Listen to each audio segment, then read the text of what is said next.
Title ng Bible study natin ay Ang Nanatili. Mababasa natin yan sa Gospel of 1, chapter 15, 1 to 17. So maiksi lang ang ating Bible study pero makabuluhan. Ako ang tunay na puno ng ubas at ang aking ama ang tagapag-alaga.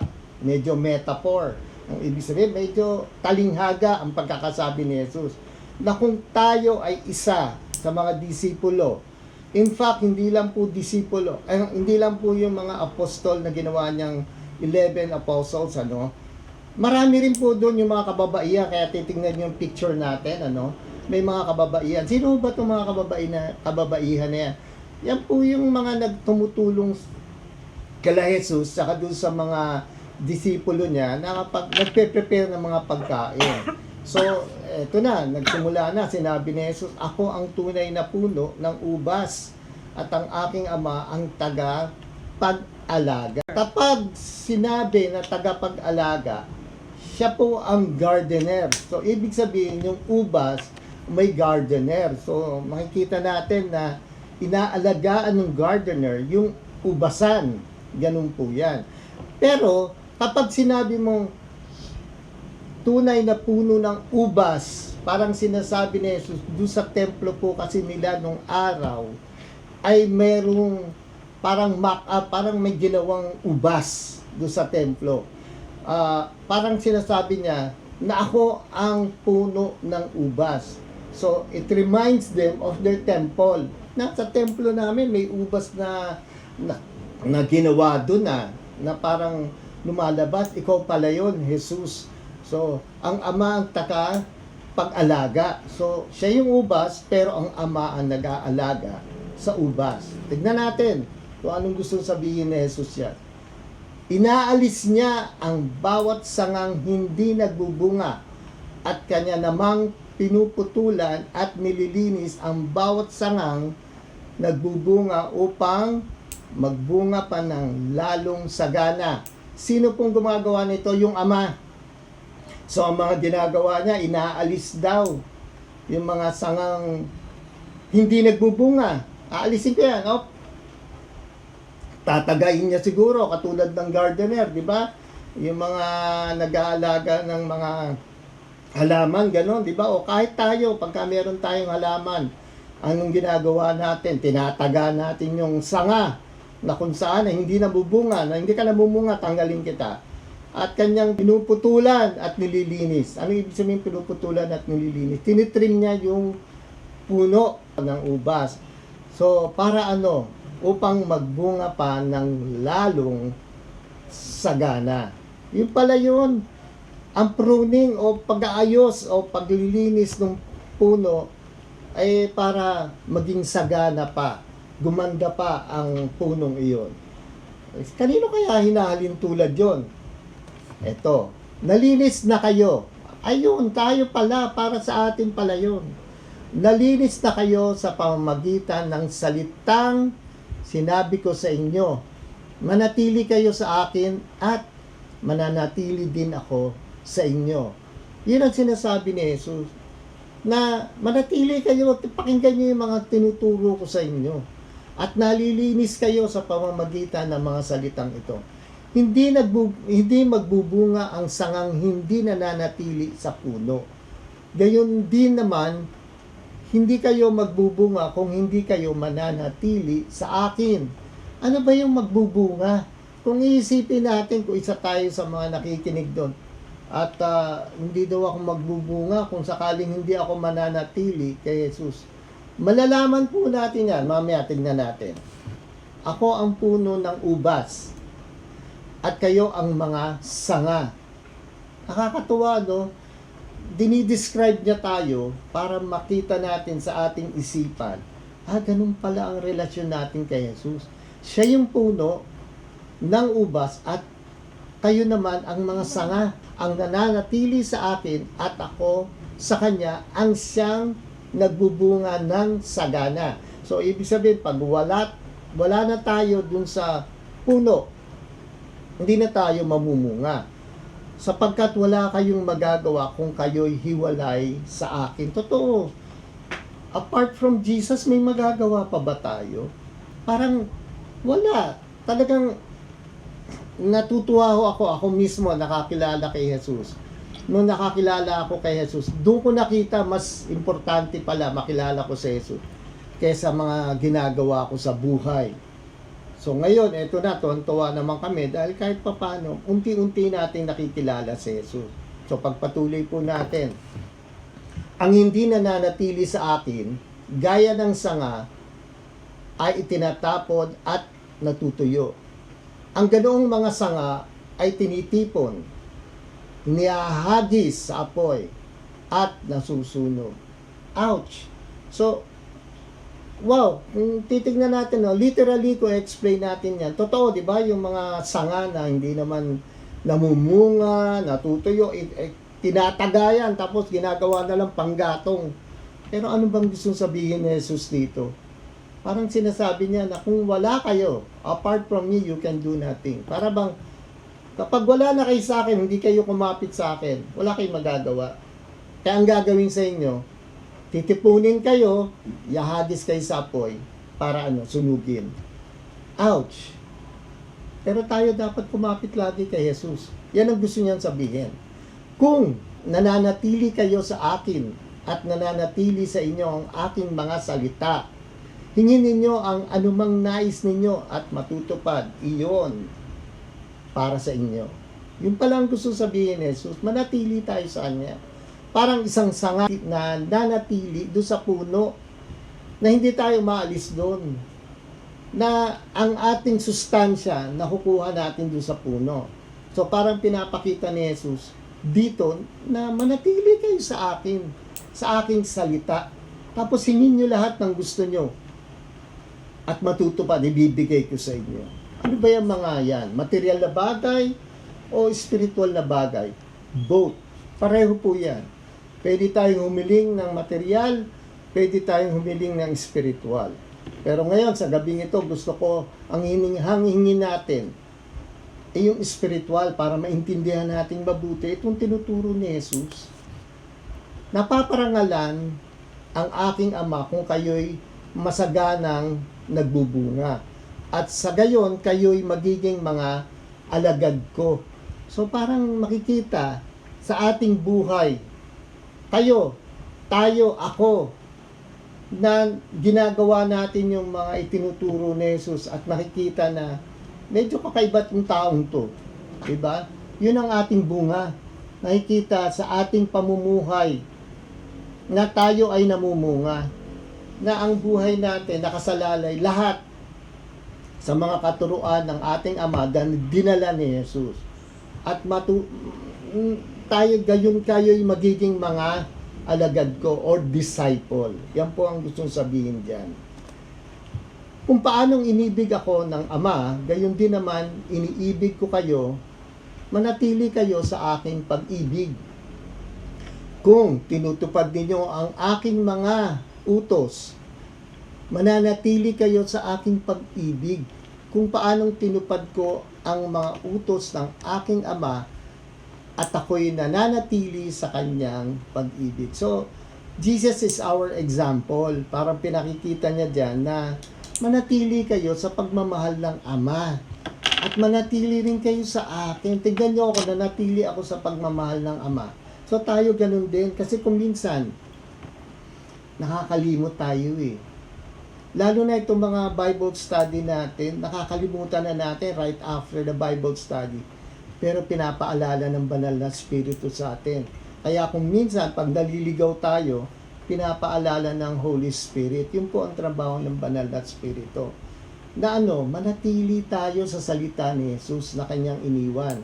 At ang banal na Espiritu ang magpapaalala sa atin yan. Pagpatuloy natin. Sinabi ko sa inyo, ang mga bagay na ito upang mapasa inyo ang kagalakan ko at nang sa gayon ay malubos ang inyong kagalakan. Ito ang aking utos, magmahalan kayo gaya ng pagmamahal ko sa inyo. So, yan ang utos ni Jesus. Magmahalan daw. Hindi yung Ayan, ako, marites dito, marites doon, mamaya nag-aaway na. Nakakalungkot isipin. No? Kapag ganun, pag kami nagmamarites sa inyo, ay nako, huyo. Ayoko niyan, tatapunan mo na naman ako ng mga balitang masasama, mga chismis dito, chismis doon, I don't care. So, kalimutan natin yan. Ito sinabi ni Jesus, ito ang aking utos, magmahalan. Pagka minahal natin ang isa't isa, nakakatuwa. Diba? Magmahalan kayo gaya ng pagmamahal ko sa inyo. So, gayahin natin si Jesus kung paano niya tayo minahal. Ang pinakadakilang pag-ibig na maaaring taglayin ng sinuman para sa kanyang mga kaibigan ay ang ialay ang kanyang buhay para sa kanila. Diba yan ang ginawa ni Jesus? Kaibigan niya tayo, kaibigan niya yung mga disciples. Anong ginawa niya? Inalay niya yung kanyang buhay. Bago pa siya pumunta rito sa lupa, yan ang usapan ng kanilang ama.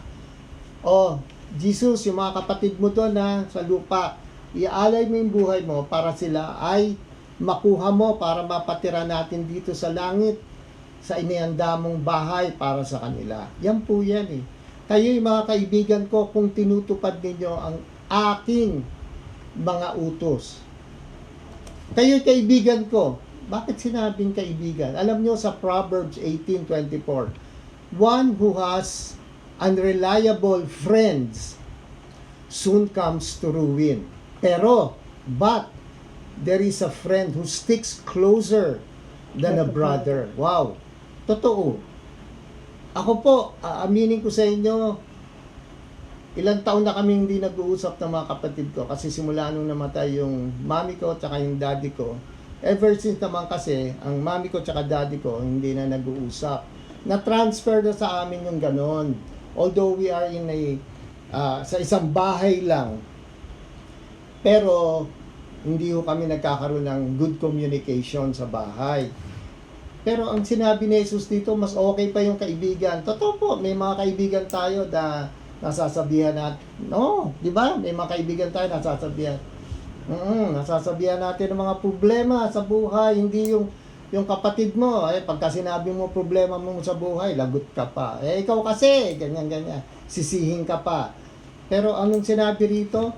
But there is a friend who sticks closer than a brother.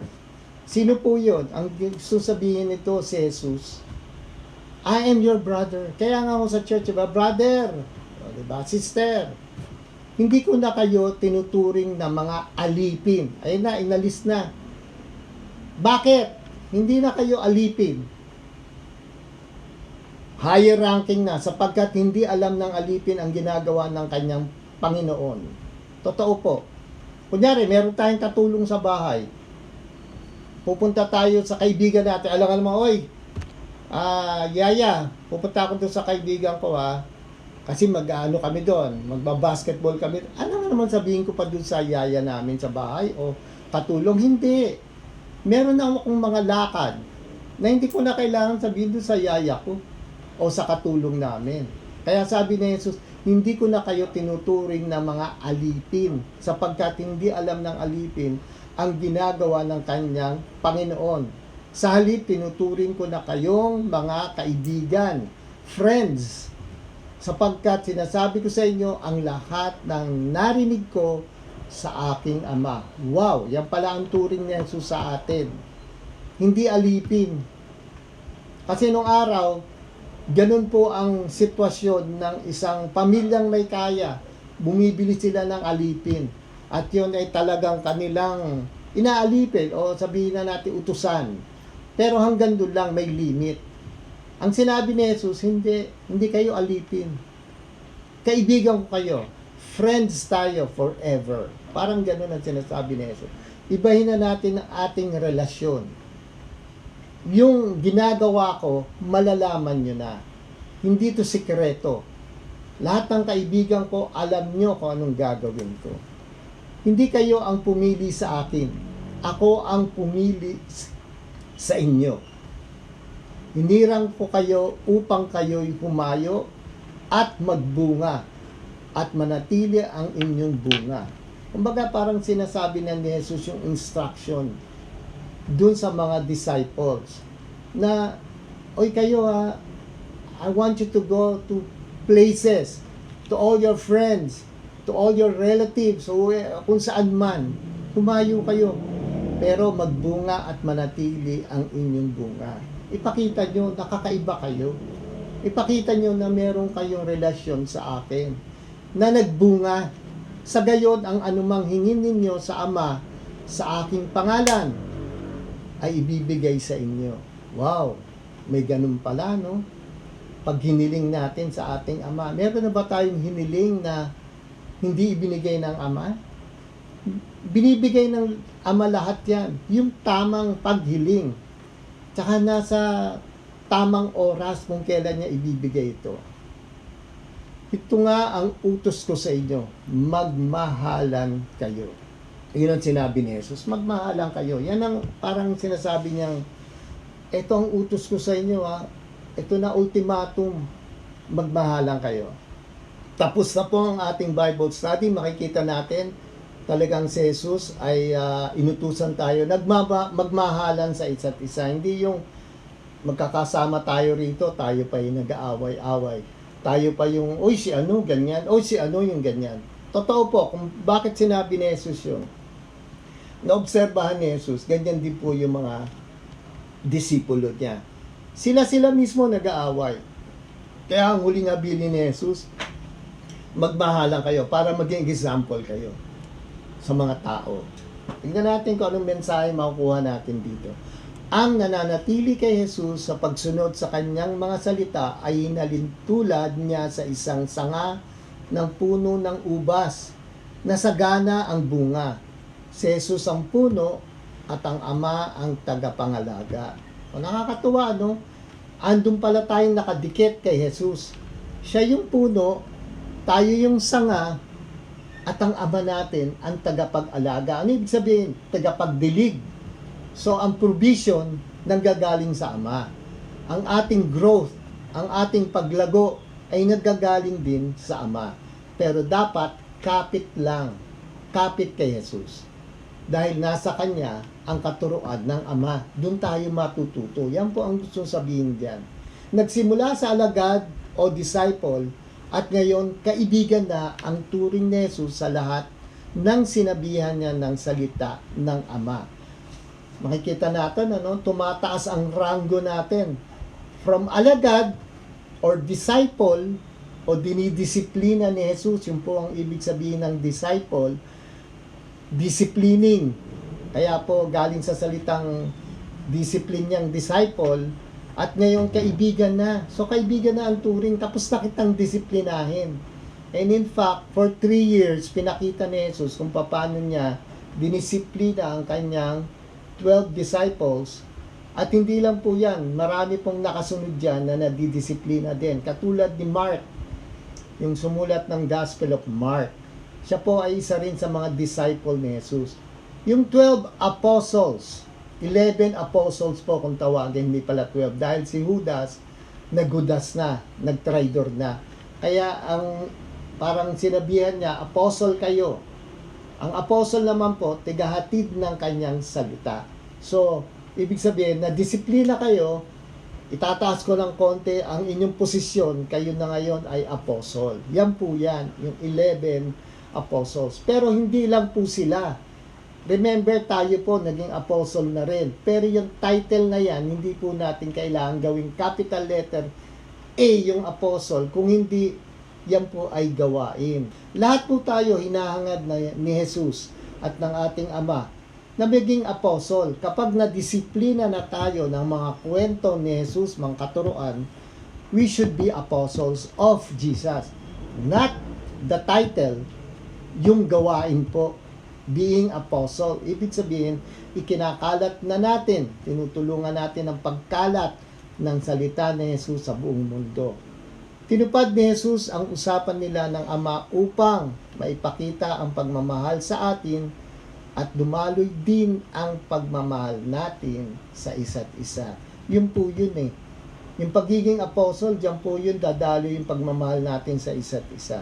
At dalangin ko, ito pong ating Bible study, ay na ibibigay ko po yung pagmamahal ko sa inyo. Ang pagmamahal ko po sa inyo, yung natutunan ko pong mga salita at kwento ni Jesus na at ang ating Ama ay pinababahagi ko po sa inyo. Yan po ang mensahe po niya. Application, ang nananatili sa mga katuruan ni Jesus ay may pagbabago sa buhay sa tulong ng ating Diyos Ama. Kaya wag natin sabihin na, uy, born again yan, babad sa church yan, pero wala namang pagbabago. Makikita nyo, sa umpisa pa lang, ang bunganga, walang tigil, sa kakamarite. May pagbabago ba? Wala. Ay, pero, every Sunday, nandito yan. So what? So, dapat, ang nananatili sa mga katuroan ni Jesus ay may pagbabago sa buhay, sa tulong ng ating Diyos Ama. Minsan, nakakita ako ng balita, bago siya pinasok niya yung bahay para kunin niya yung mga gamit sa loob ng bahay, parang nakawan niya, pero bago siya pumasok, nag-cruise muna siya, parang gano'n. Nanalangin. Ang dalangin ko na lang, sana magbago tong taong to. Pero hindi siya nagbabago, nagnakaw pa rin yun, nahuli tuloy, kasi may CCTV camera. Nananalangin siya bago siya magnakaw. Kanino siya nananalangin? Sino ang Diyos niya? Diba? Diyos ng kasamaan o ang ating Diyos Ama? Who knows? Baka ang Diyos Ama. Sana nga magbago yung taong yun. So yan po, magbigay ng kapanatagan o kapayapaan sa ating pang-araw-araw na buhay simula nang makilala si Jesus at nanatili sa kanyang katuruan. Ang karakter ni Jesus dito, number 1, mapagmahal siya sa Ama at masunurin siya sa lahat ng kanilang pinag-usapan. Totoo, di ba? Ito usapan natin, ito gawin mo, ginawa lahat ni Jesus. And number 2, kaibigan ang turing niya sa mga sinabihan niya ng salita ng Ama at nanatili sa Kanya. Yun pala ang relationship natin, ano? Magkaibigan tayo ni Jesus. Pagka magkaibigan, di ba? Pagka mag-best friend, walang itinatago yan. Tsaka pagka nagkaroon si best friend, mamaya inaabutan ka na. Yan po. At number 3, hangad niya na ang pagmamahal niya at ng Ama ay mapasa atin. Lagi yan, gusto ni Jesus mapasa atin yung pagmamahal. Maramdaman natin. Kahit wala na siya rito, iniwan niya tayo ng banal na spirito para maramdaman pa rin natin yung pagmamahal. Manatili at siya'y dumaloy sa isa't isa. Manatili. Tama po yan. Maraming salamat po sa inyo. Ang nanatili kay Jesus ay lalago sa pananampalataya at makikita sa Kanya ang pagbabago sa tulong ng ating Diyos Ama. Maraming